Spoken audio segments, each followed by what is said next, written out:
And we should be getting into a draft at any moment now. Any moment now.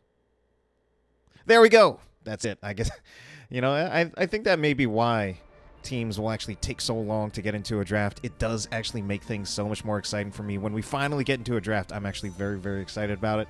So, I have done no research on what these teams pick and ban. I don't even know where you'd get research. Maybe you'd have to dive all the way back into the previous seasons of NGS. It will be that Hanzo ban coming out of the members of that is Arrogant Nephilim. So I like that ban, mostly because it's a very, very meta ban. The Sylvanas ban is interesting too. Sylvanas is a hero that, she is meta of course as well, but she's also one, given the recent tower and fort changes, I wonder if maybe her priority should or has gone up, since I do feel that her ability to disable structures seems like something that could be very valuable with the current state of the game. What will our second ban be coming out of Arrogant Nephilim? It will be the Diablo ban. That one a little bit more surprising. Diablo isn't someone who I think of being as meta these days, and that could possibly be something that is either just a personal preference of something they don't want to deal with, or maybe a target ban on the tank player for Feigned Competence. Although I do like Diablo on this map, I think the way the beacons are set up, I do think there are a lot of good angles for Diablo, and that he can make those hard engages happen.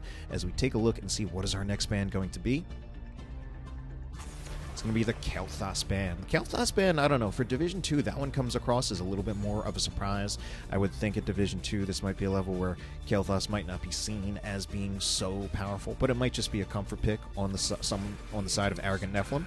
And with all those bans, we have let Zul through the draft, and he will be first picked by the members of Arrogant Nephilim. I think a good, strong pick. I would say probably one of about the strongest first picks you could probably make in this current meta, in this day and age, and all different ways to say that. So let's look-see at what the counter picks will be out of the members of Feigned Competence. It's going to be the Mal'Ganis and the Stukov, and from what little I know about these teams, I'm possibly going to slightly favor Arrogant Nephilim. As far as I know, they are a team that has played together with each other before in previous seasons. They've won a championship. However, again, with that graduation to a higher division, competition might be tougher. And, I don't know too much about Feigned Competence, so they could just be the X Factor.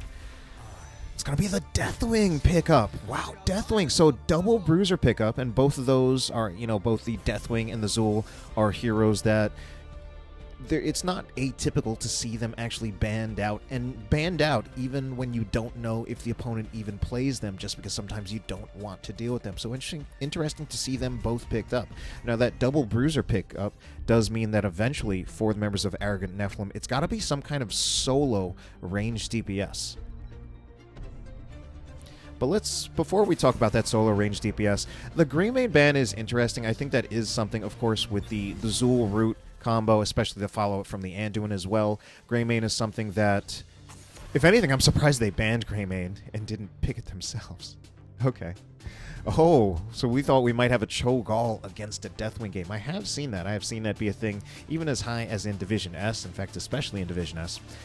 But it was surprising to see the Greymane ban, as that is a potential counterpick to the Deathwing. We're going to see the Chromie pickup. The Chromie pickup is one that honestly kind of boggles my mind. It really doesn't strike me as something that I would really expect to see. And we're holding kind of our solo, or not our solo, but like what our carry DPS will be on the side of Feigned Competence, whatever that is, that whatever the hero that will be that will actually be able to burn Deathwing down. We're going to wait until our final pick from that. And again, should be some kind of solo range DPS carry for the members of Arrogant Nephilim. And I'm trying to think of what heroes can kind of make that work. Maybe something like a Vala. Maybe it used to be. It's going to be the Raynor, so they're going to go with the Raynor solo range DPS on top of the ETC. I think between the ETC Power Slide Initiation as well as the Zul root, I think if they do get those crowd control effects on a target that they want, I think they will get the kill. Most of these targets are very vulnerable. The Stukov, the Chromie. Part of what this also means is that Feigned Competence have a cleanseless comp, so they don't really have an easy way to save someone from the Zul root. What's that final pickup going to be? It's going to be a Vala. Okay, that makes sense. I think that is just one of the few choices available that can still actually do something to Deathwing, because without that Vala, I see the Deathwing really running wild. All right, then, let's get on the other side of the map as we take a look at the members of Feigned Competence. It will be Hyperbole on the Vala, Totenkult on the Chromie, Beaver Hunter on the Mal'Ganis, Jonah Fencer will be playing the Rexar, and idling in base, Captain Switty on the Stukov. Meanwhile, on the right side of the map, the red team going to be Arrogant Nephilim, the reigning Division C champions. Dakilidin will be on that big-ass dragon. Its name is Deathwing. Null Pointer on the Anduin. Segatai on the ETC. Trabe on, I believe, the Zool. And Kime. No, just kidding. It's Kime on the Zool. And Trabe will be on the Rainer. So let's put our talent bar up as we just take a look at what goes on in this starting fight. Chromie, of course, going to be looking for stacks on that once again the first time. Already just trying to get that out of this starting middle fight. Segatai moving in, looking forward, looking for a possible engage maybe. I feel like there's possibility he could get a power slide onto Hyperbole, but doesn't seem to be going for it. Not looking for kills at this time in the game. Zool will be moving down to the bottom lane, so it will be the Zool in the solo lane, whereas the Deathwing will be rotating with the 4-man. I mean, that is an interesting one. Both of those heroes are bruisers. Both of them can solo lane. Zool does have the better wave clear. I would personally think I might actually like the Zool a little bit better in the 4-man. Would help with those, I mean, just with those double lane rotations. Of course, either one of them can solo the bottom lane, but I think the Zool, with the Bone Prison route, I think can help secure you some early picks, and I don't see the Deathwing being quite as good at that. But we are going to see the better macro, just the better macro play by the members of Arrogant Nephilim, already picking up their turret camp, whereas the members of Feigned Competence, quite a little bit late to the party on that, with Hyperbole doing it all by himself. He's actually having quite a bit of trouble doing it all by himself. Normally, the way I think you want to take care of this is you want one of your damage dealers and a healer when you take a camp. Both provides enough damage. If just someone needs healing, the healing is there. And with that macro advantage, the members of Arrogant Nephilim will be moving into the healing camp, the support camp. They will be there early. However, they're damaged and burning it down. Actually feeling a little bit slow. So they actually bring... Oh my god, Segatai nearly dead. Well, I mean, I guess the way this works out, they actually lost it. I'm super surprised. They had 5 here. Okay, they do manage to get the kill on... Oh, but Jonah Fencer might trade it out. Does he get the kill on Kime? He does actually get the kill on Kime. So I don't know entirely what happened there. I felt that the macro advantage was in favor of Arrogant Nephilim. They got their turret camp first, and that enabled them to have a numbers advantage on the support camp. Rexar didn't even rotate up there. It was a 5v4, and they ended up giving up the support camp. So a little bit strange to see that. I think one consideration is I think the way they were burning down the support camp, I think they were actually pretty slow about it.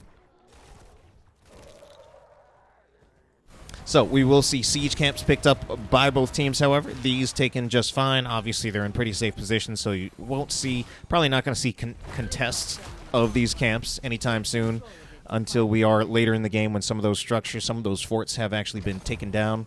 Members of Feigned Competence will be putting themselves on the beacon first, so they will start ticking up some percent in their favor. Experience is pretty even. So it doesn't look like... quite obviously, the members of Arrogant Nephilim not prioritizing the percentage at the moment. Hyperbole super low, though. Nearly gets taken down by a penetrator round from the Rainer. And although Hyperbole will live to tell the tale, now he is finding himself in a position where he will need to wave clear. Obviously, a lot of percent is being gained in favor of the members of Feigned Competence. However, we did see that just that macro push up in the top lane does get a little bit of that top tower. One of those towers about 30-ish%.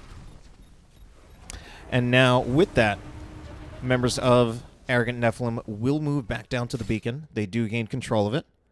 They're going to recapture their own turret, so that means they will likely have an item advantage unless there's a turret that I'm missing on the side of Feigned Competence, but it doesn't look like that's the case. Ooh, potential. Are we going to see the invade happen? Zool is rotating to the top lane, so I don't think... Okay, he tries to go in. Of course, the turret hasn't been picked up. All right, now it has. So I guess not such an item advantage after all. Looks like items are going to be evened out at 1-to-1 in turrets. And it's going to be more or less an even fight, even an item advantage.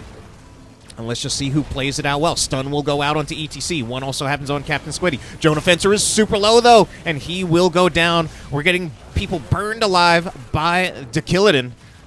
Captain Squiddy is lucky to get out alive, but Mal'Ganis as well as Rexxar not quite as lucky, and that will be the first Triglav Protector going in favor of the members of Arrogant Nephilim. So it looks like they're going to do what I think is pretty standard, or maybe the old standard, where you look for the towers of the middle fort, and then moving up to the top lane, probably going to be looking for both the towers, but perhaps more importantly is getting the well up in that top lane so that your opponent does not have that for the next beacon, which will be right here. So a lot of value out of this Triglav Protector at the moment. I would say they've already gotten what I think is kind of the expected value out of a first Triglav Protector. And now they're going to see if we can actually pick up a kill on Hyperbole. Instead, it might be Trabe, who's super low. Trabe is slept, but he is still alive. Just kidding. Captain Squiddy and Beaver Hunter will be there to finish out the kill. Dakilidin lighting some people on fire. Beaver Hunter trying to get out of there, though. He actually gets pushed away by the fist from the Triglav Protector, and that might actually be enough to save his life. A little bit unexpected there. I actually kind of miss back when that fist ability out of the Triglav Protector, it used to not push away. I forget whether it was either a stun or a root. I think it was a root. And either way, I actually miss when it was like that and you could actually make plays with the Triglav Protector. Probably not still completely impossible, but I do miss when it was like that. Meanwhile, we are going to have support camp, this time taken by the members of Arrogant Nephilim. I think they get it pretty easily this time. Yeah, there wasn't even really an attempted contest. Was that Boars coming out of Rexxar? So Boars are on cooldown, a little unnecessarily. I'm not entirely sure what happened there. Seems like just a potential miscommunication, given that it was pretty clear that the members of Feigned Competence weren't there to support. Why is Hyperbole so far? I don't think he is. Yeah, he doesn't have Vault. I missed what happened early on in that engagement, how he got so out of position, but if he wasn't vaulting by the time that I looked at him, that meant that it was on cooldown, and he was just trapped. So 5-2 in kills. Does feel like Arrogant Nephilim showing a little bit of what they got as the reigning Division C champions. However, the members of Feigned Competence... Or is it Feigned Incompetence? I already forgot their name. It is Feigned Competence. Feigned Competence. They will be picking up their turret camp. Turret camp will also be picked up by the members of Arrogant Nephilim. Not too much else happening otherwise. Dakilidin clearing some waves with that molten lava. Or actually, not really, because he kind of missed. So we do have some heroics picked from both sides. Didn't really call it out, aside from, oh no. Okay, that time Rexxar did throw out the wolves, did actually manage to make a kill on Kime, so I think that is some of that feeding that people were talking about in the chat actually happening, coming to fruition. 13 talent tier advantage for the members of Arrogant Nephilim, but are they able to take advantage of it with Kime dead? We've got Null Pointer here all by himself, trying to clear the waves against Rexxar. That does seem like a little bit of a mismatch. I would think at this point, if someone needs to break off from the 4-man to cover this lane, I think the ideal one would really be Deathwing, since he's the one who is also a solo laner. But what the important thing is that Null Pointer did get the soak. Members of Arrogant Nephilim are maintaining the lead in experience. They still have... No, they're not going to be able to actually capitalize on the 13 talent tier advantage. So it will just have to be another even fight with heroics. All heroics will be ready by the time this fight happens. And some level 10... No, just kidding. We have 13 talent tiers that still need to be picked up. But we've already seen there is a mosh potential out of ETC. We'll see if he can make that happen. In this day and age, I do find that it is rather difficult to actually make mosh pits happen, especially with the fact that there are some pretty good counters to it in the form of that Rain of Vengeance from Vala. Can they make this a kill on Segatai? There is the root, but he will be pulled out by Null Pointer with that Leap of Faith. So Segatai is in place with the turret. Maybe going to place that turret down sometime soon. Arrogant Nephilim are controlling the beacon, so they are getting the percentage in their favor. Boars will come out. It looks like they're trying to find Kime, but he's actually at full health, and the only one to die is Misha. Could be Beaver Hunter next. Actually has the, what is that even called? I forget. That's the Dark Conversion. I would not really expect that. Does Beaver Hunter get out of here alive? I think he will just barely. It's so close. It looks like his health is continuing to go down. I didn't really announce what heroics we had, and a little surprised to see that Dark Conversion instead of the Carrion Swarm. Now, of course, the Dark Conversion certainly has a lot of playmaking potential if you can actually making it work, but sometimes that actually ends up being a very big if, and generally at higher levels of play, I see the Carrion Swarm pretty much without fail, and maybe higher than this, like Heroic, Div S, because I think it is just generally a more reliable Heroic. You know, Captain Squiddy going to be walking right through that Molten Breath from Dakilidin. Dakilidin trying to find a way out, but there is a 4-man mosh. That will be a kill on the Rexar. Beaver Hunter going in. I don't know why he's going in. Captain Squiddy going to be in a little bit of trouble now, but so is Dakilidin. I think Dakilidin may be a little too over-aggressive there. Captain Squiddy, there's no way he gets out of this alive. If he does, I'm eating my microphone. Captain Squiddy, all right, luckily Captain Squiddy just saved me from having to eat my microphone, which I am very happy about. And kind of a, I don't know, messy fight all around. But in the end, we do see Arrogant Nephilim with the objective capture once again. So they will have the second Triglav Protector in the game. And we're going to see just where they decide to move with this. They did not decide to go for the top fort. Maybe actually going to let Trabe just take this out by himself. No, he won't be able to take it out since Hyperbole is managing to de-push that lane. So it does look like they will finish off the bottom fort. Maybe Zool is prepping the bottom lane. However, he will have Jonah Fencer to contend with. So yeah, they are going to be moving down to the bottom. I think the reason, yeah, there is definitely a logical reason for why they would do this rather than getting the top fort. They want to clear the way for the third Triglav Protector, which of course will spawn in the bottom lane. And I think it's a foregone conclusion at this point that this fort will be going down. They've still got a Triglav Protector that's got a good 20 seconds as well as about 40% of its hit points. I think they can get a few more shots on maybe the towers with some of the abilities on the Triglav Protector, but it looks like the rest of the members of Arrogant Nephilim kind of getting zoned out. It does look... Do we have a member of the team missing here? Oh, because Deathwing has flown into the air, so Deathwing not there at the moment. They will pull it off. And we're looking at it even talent tiers, so at least for now things are relatively even. We do have the members of Arrogant Nephilim ahead, however. So that does mean, given that they are ahead, we could be seeing members of Arrogant Nephilim getting to the next altar phase or next beacon with a potential 20 talent tier advantage, depending on how things are timed. Right now, we've got both teams kind of dancing around the support camp with the members of Feigned Competence already doing some damage to it. Kime will move in. So now it's an even talent tier fight over the support camp. Zool will be getting poked out just a little bit by Chromie.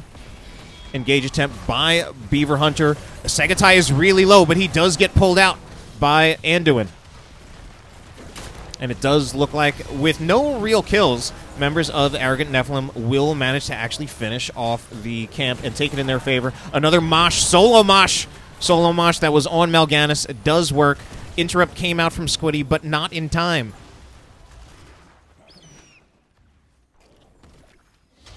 So in the end, things going in favor of Arrogant Nephilim yet again. And I think the truth is that they've really kind of been ahead all series long. It's not such a huge lead, not such a dominant lead, not such a lead where it wouldn't be impossible for the members of Feigned Competence to ultimately take this game. It's still very much in their position, or very much in... It does have the potential for that to happen, but I do feel that it would take either them stepping up to the plate, or the members of Arrogant Nephilim starting to make some mistakes. I think if both teams keep playing at the same level that they have been so far, we should eventually see, I would predict, a win in favor of Arrogant Nephilim, but our game is not over yet. 19-17 advantage, though, does not look good for the members of Feigned Competence.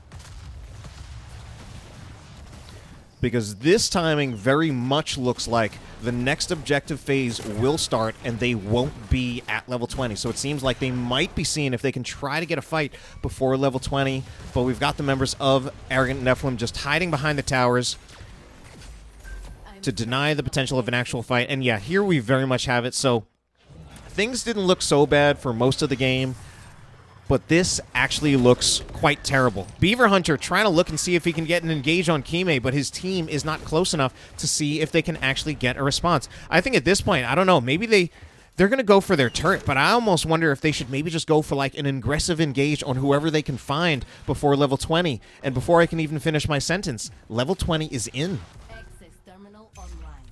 So, I mean, they're now in a really difficult situation where either they take the fight down level 20 talent tier, or they might just have to give up the Protector and defend against it. Of course, probably what some people would say in chat, if anybody were talking, is that they might want to see if they can actually try to soak to 20, but it just feels like they're so far off. They still have more than a full level until they actually get to level 20. More than a full level.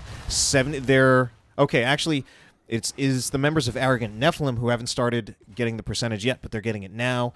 They're at 15, so about 80% away from claiming it. I don't think I see the members of Feigned Competence getting to level 20 before this objective finishes. With any luck, they can prove me wrong. I'd love to see it, but I think I'm going to be right on this one. Okay, they are about 70% of the way there. Will they have enough time? Stukov is kind of rotating slowly. It's going to be kind of difficult considering the waves are now pushed out actually in their favor. In this case, it's actually kind of against their favor. Thank you so much for the raid, Nykel Fiend. With 14 people, you were in Heroes Lounge. Oh no, Hyperbole is not in the position that he really wants to be in, and he will go down before level 20 talent tier can be picked up. Segatai is in trouble, but he does use Bolt of the Storm to get out of there. Mal'Ganis also going down, tried the Dark Conversion, but I feel that's also very much one of the reasons why that Dark Conversion sometimes a little bit of too much of a risk and doesn't always work out. Meanwhile, that was Captain Squiddy, will be finished off. So will our Chromie player, whose name I don't remember at the moment. I'll just check it real quick like this. It was Totenkult. I'm saying that like it's a German word, which I really have no idea if it is. Segatai, I don't know about that one. Looking forward for an engage. Actually, I think what he's just looking for at this point is that they do want to see just how much damage they can get on these towers, because if they get damage on these towers and then the Punisher is moving in against some half-strength towers, they're very much, I think, trying to look for finishing the game out here, which is very much in the realm of possibility. Kime will rejoin them as we see the Keep front wall taken down. Still two members of Feigned Competence who are waiting to revive as we see the Keep taken down. We're going to see the Triglav Protector advance onto the core. Still waiting 5 seconds at least for Stukov to come back up, as well as a lot of the damage in the Chromie. However, at this point, we already have a core down to 65%. I don't see a way for them to come back from this. I think this is going to be Game 1 going in favor of the members of Arrogant Nephilim.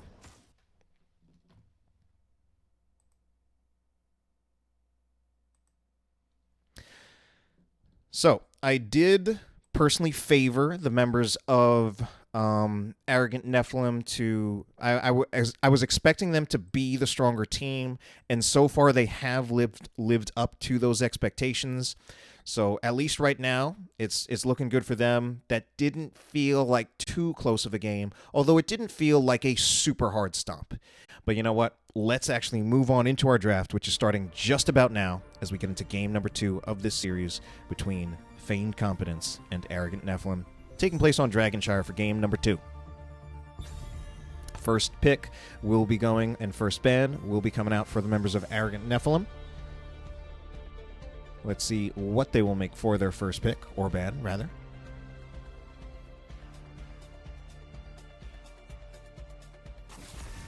And it will be the Rexxar ban. That is something that does not surprise me at all. Jonah Fencer kind of showed his hand that is something that he plays. It's also something that is strong on this map, so it does make a lot of sense for that to be banned. Meanwhile, the Sylvanas ban coming out again for the members of Feigned Competence. And that's, at this point, I'm thinking that's both a combination of maybe something they don't like to deal with, and or it's something that players on Arrogant Nephilim actually play. And personally, I do feel with the recent changes to towers, forts, and keeps, it does seem like Sylvanas should be a hero whose priority should go up now with her ability to disable structures. Meanwhile, the Hanzo ban will be coming out on the other side. If my memory serves me correctly, I believe they did ban out Hanzo in the in-game one, and this time Zul will not make it through the ban phase. So I think that is a smart adaptation. They let Zul through last time. It ended up working out quite well for Kime, despite some people in the chat expecting him feeding hard on that hero. I think he did die at least. Like, they had 3 deaths, and I'm pretty sure Zul was at least one of them, so maybe he didn't fall short of those expectations. But otherwise, nevertheless, I think it is wise for Feigned Competence to take that off the playing field. Johanna will be picked up by Segatai.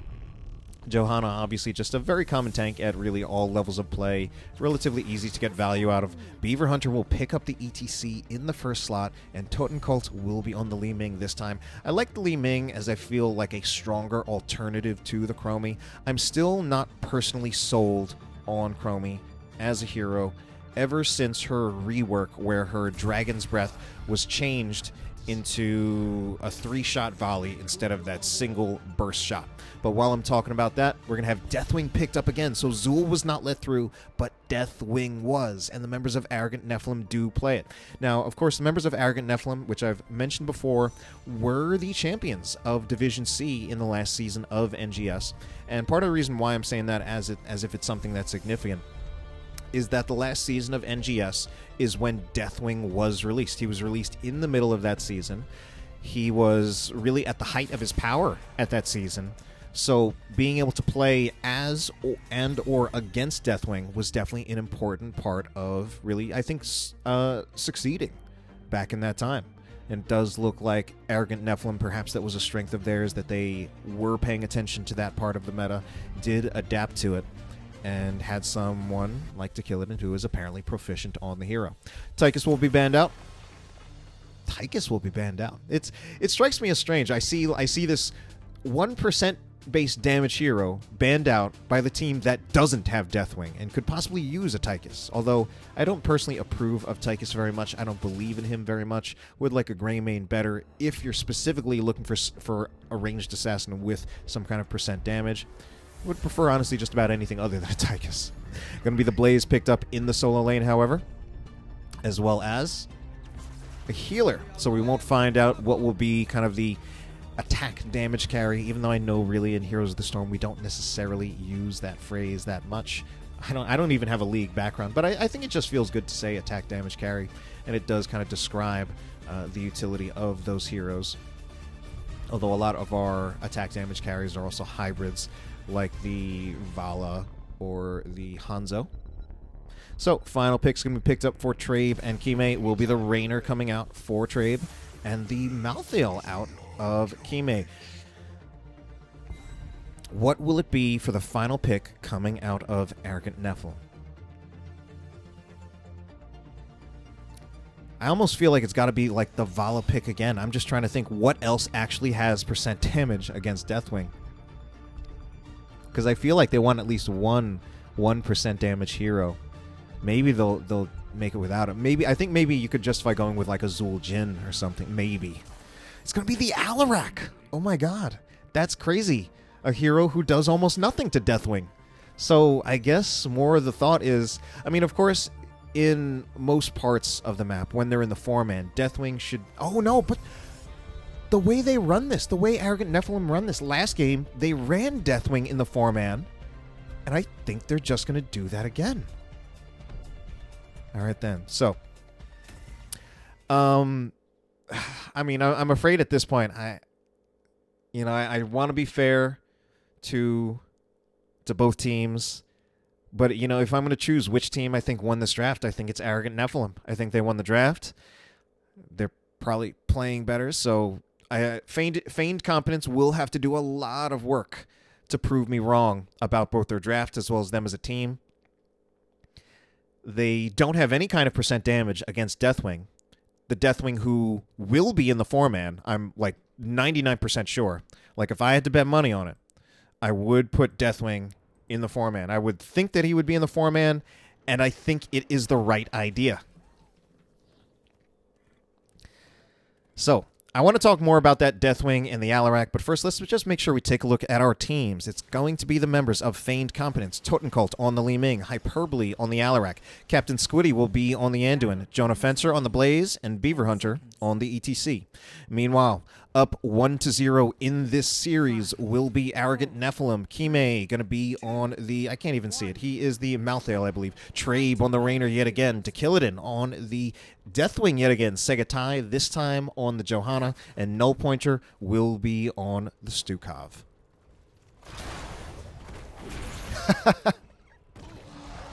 Just enjoying some of the things that are being said in the chat, but there... So what I don't like is that they don't have any kind of percent damage. And at first I was going to say, well, maybe it's not going to be such a bad thing because they will just prioritize killing other targets because Deathwing will be in the solo lane and Alarak is in the 4-man. But with the way Arrogant Nephilim plays things, they actually put Deathwing kind of as a DPS slot and they put him in the 4-man. And that makes it a little bit harder for Alarak to really get much value. Oh, does look like we are going to have a pause, though. Which is okay. It does give me plenty of opportunity to actually talk about that, since obviously a lot of the strengths of Alarak are things that Deathwing is immune to. He cannot be displaced by telekinesis. He cannot be silenced by Discord Strike. Alarak really does not do much against Deathwing. And I really wanted that last pickup to be something that was going to be strong at Deathwing, something that puts in that sustained damage. Like, even if it didn't have percentage damage, like, say, a Zul'jin, at least it's sustained damage, which, even without percentage damage, is meant to be more effective against tanks, because you're just slowly putting pressure on them. They can't stand around forever, whereas the Li Ming, not quite as good at that. So they very much need to revolve their team fights a lot on not really dealing with Deathwing, trying to ignore Deathwing and seeing what other targets they can pick. It does look like the easiest target that they will be able to get in the 4-man, probably going to be the Stukov, so I guess that's what they go for, with the Rainer being the next easiest target after that. Unfortunately, things like Blaze in the solo lane, I think is also something that's really, really rough for the members of...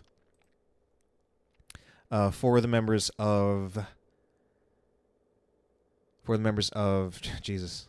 For the members of Feigned Competence, Blaze is someone who I feel is not that is not as strong in the solo lane as he used to be. I think that happened going back to the EXP globe changes, since I don't feel that he duels very well in the solo lane. Certainly, like if I try to think of any heroes that he might actually do well against in the solo lane, I feel like really Malthael's not one of them. I feel like Malthael has great dueling potential. I don't really see any way that Jonah Fencer on Blaze is actually able to hold the top shrine. And I also don't like the way the 4-man looks. So, we are just about going back into our game, though. So, obviously, I really don't mean to be biased. It's really more just coldly and clinically critiquing what Feigned Competence have kind of elected themselves into with any luck. Hyperbole will just have some ridiculous hyper carry plays, pulling in the Rainer and pulling in the Stukov, and will just make some crazy things happen to make this an interesting series. Totencult rotating around, Li Ming wave clear, trying to get that maximum orb value. I was actually not a bad orb on the wave to try to clear it.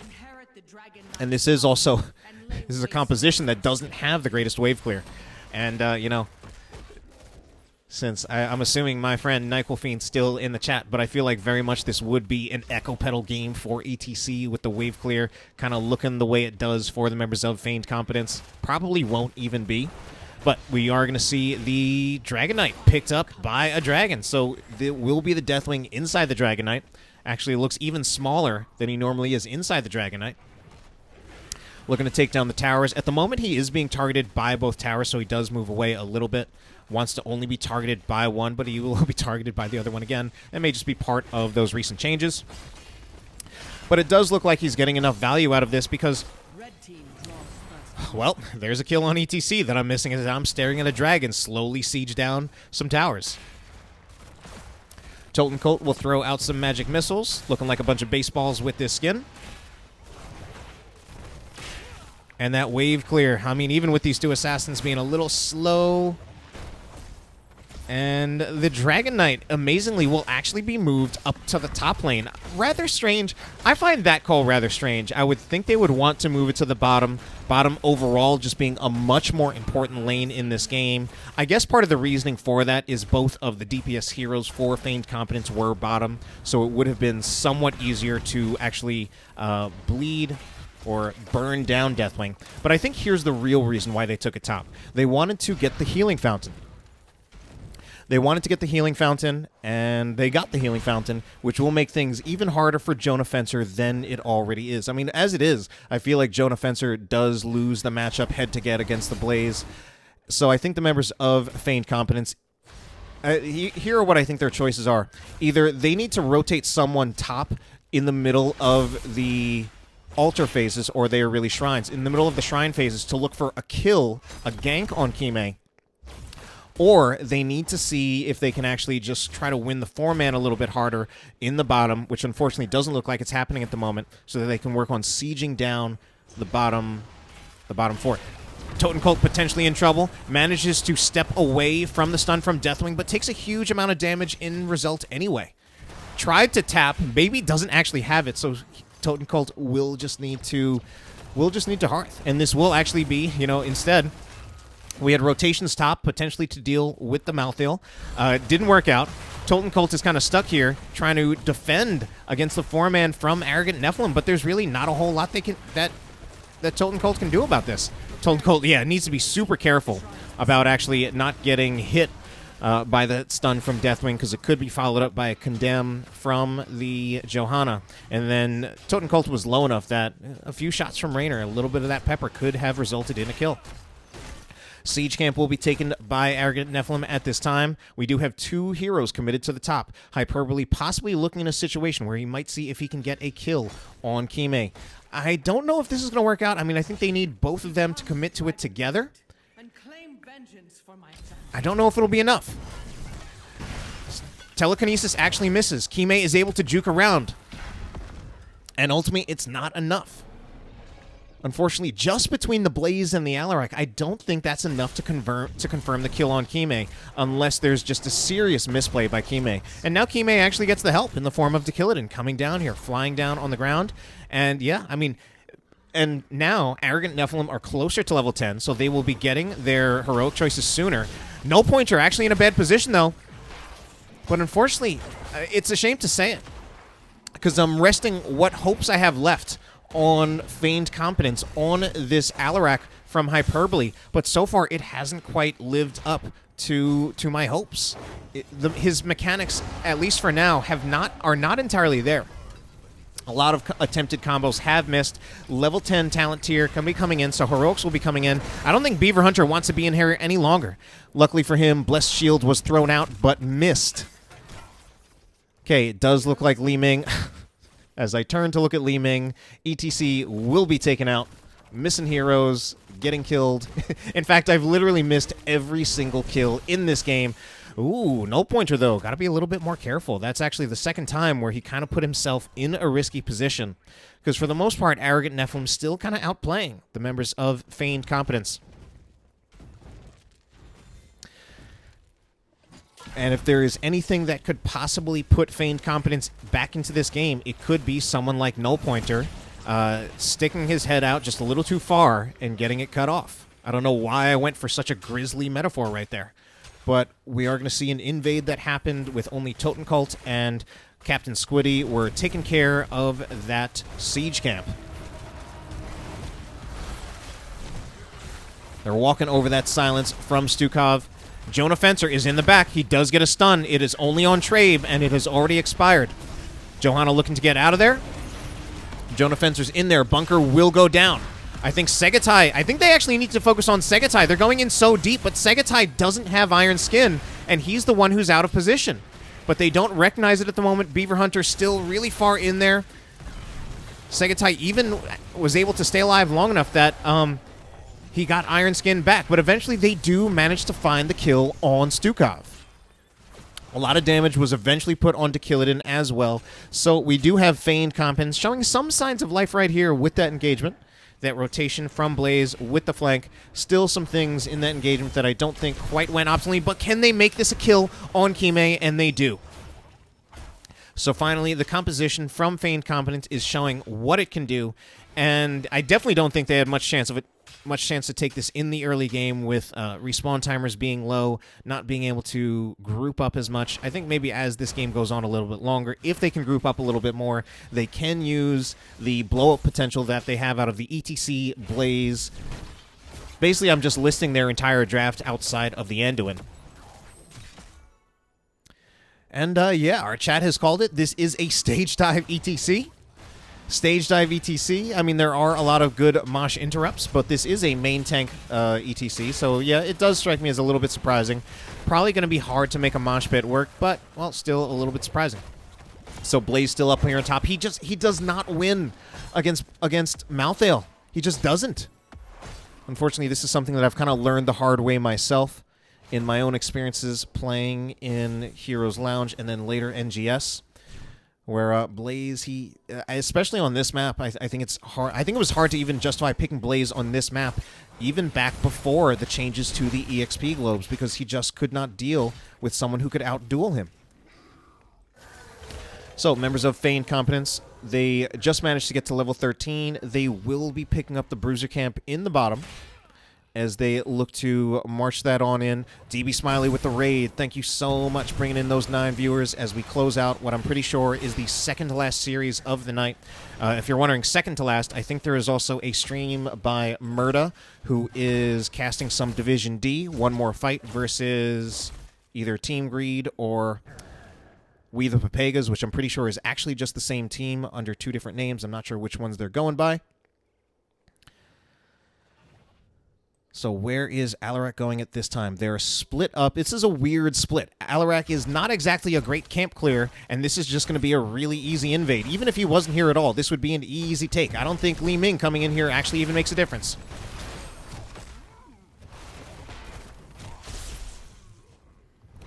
So it will be a rather easy siege camp steal by the members of Arrogant Nephilim.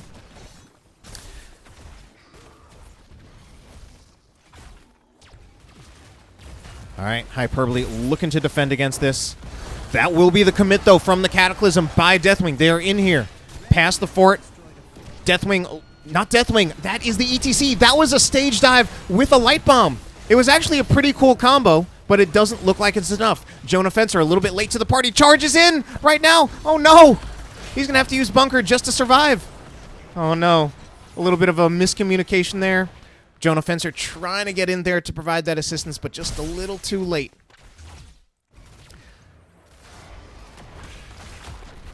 Now, we do have the members of Feigned Competence not being too far behind, but the problem is, well, actually, I might be wrong about that. They're almost a full level behind, and that will result in Arrogant Nephilim picking up... Oh, stun on Totencult. Can that be followed up? Can that be a kill?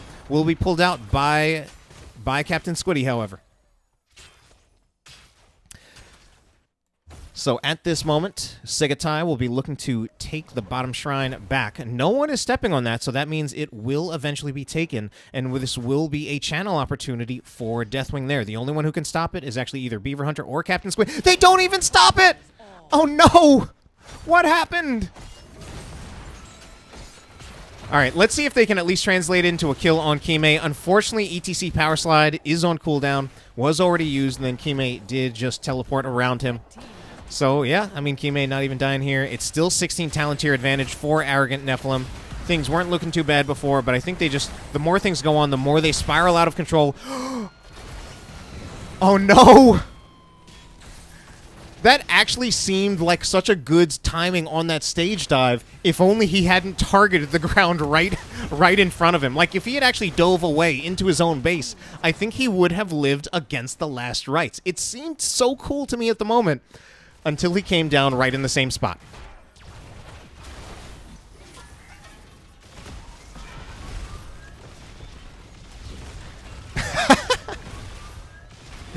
Some funny things going on, but this is kind of looking like a victory march for the members of Arrogant Nephilim. Maybe I'm calling it a little bit too early. I don't know if the game ends precisely right here, but they're certainly just widening the gap between these two teams at the moment. So Dakilidin moving out here. Now, I believe Dakilidin, yeah, he does not have the fear from Deathwing, as we get a little bit of lag in there, which I think would be just good as kind of a defensive ult there, if it was needed, but it wasn't. Instead, he's got that burn beneath my shadow. We did see him Cataclysm past one of the forts at an earlier time in this game. All forts gone for the members of Feigned Competence. They're starting to pick up their Bruiser camp, and they start to move out as they suspect that the members of Arrogant Nephilim might be trying to invade. Arrogant Nephilim will take the siege camp.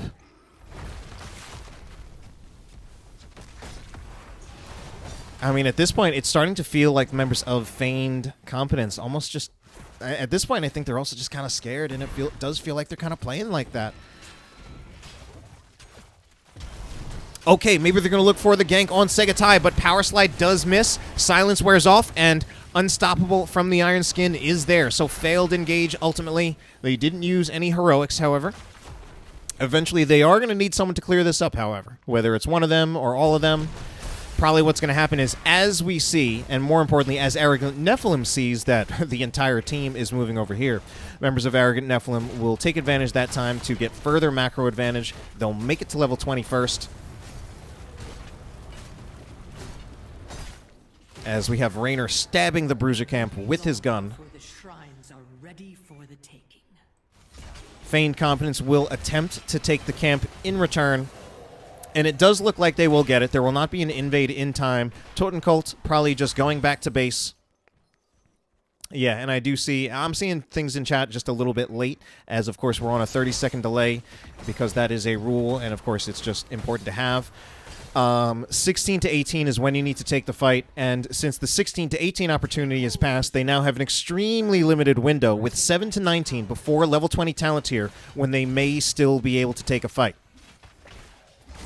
Unfortunately, it doesn't look like it's going to happen. They're not close enough for an engage, and the members of Arrogant Nephilim are actually so close to level 20.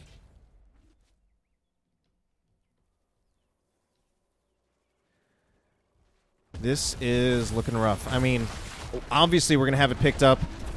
They're actually just getting zoned out entirely. Not even able to even they didn't even really attempt an interrupt. We didn't even see like Li Ming shooting any magic missiles or an arcane orb because they were just zoned out so hard. So Dragon Knight is coming. This time it's Johanna in the Dragon Knight. We're going to see Stage Dive coming in. Stage Dive, but he just gets pushed out of there. No Pointer actually in a little bit of trouble, though. However, it turns out that Beaver Hunter is also in trouble. Kill will come out onto Captain Squiddy. Just kidding, that's not Captain Squiddy. That's Captain Squiddy, and the kill does eventually come out. So eventually, what I said did come true. I really meant to say the Stukov on the side of Arrogant Nephilim. But with what we're looking at here, this has to be the end of the game. Jonah Fencer only delaying the inevitable with that bunker, as he is finally taken out, and so too will the core be taken out in favor of Arrogant Nephilim. Ultimately, it did end up being a pretty dominant series in favor of the members of Arrogant Nephilim, the reigning champs of Division C, now making a splash in Division B.